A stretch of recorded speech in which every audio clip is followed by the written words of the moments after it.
In a strongly worded statement, the Kuki Zo top body in Manipur's Tengnoupal district, the Kuki INPI Tengnoupal district KIT, served a 24-hour ultimatum to release two Kuki INPI Tengnoupal district executives detained by security forces in Moreh while vehemently condemning the alleged malafide framing and detention of the duo. On Monday, the Manipur police arrested Philip Hemkholal Khongsai of New Moreh Ward No. 8 and Hemkholal Mate of Ke Molsang village in connection with the killing of a senior police officer in Moreh in the Tengnoupal district last year. Vehemently denying the allegations of Manipur police, the Kuki INPI Tengnoupal district clarified that such false allegations and arrest of innocent persons of Moreh is one of the frequent activities of N. Biren Singh-led Manipur government.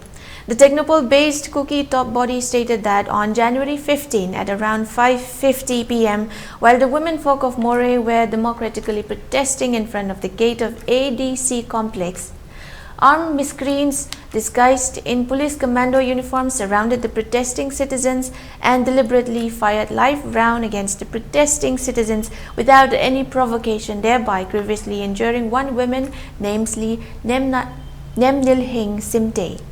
Therefore, the KIT stated the presence custodian of the two unarmed innocent civilian leaders to release them without any conditions within 24 hours.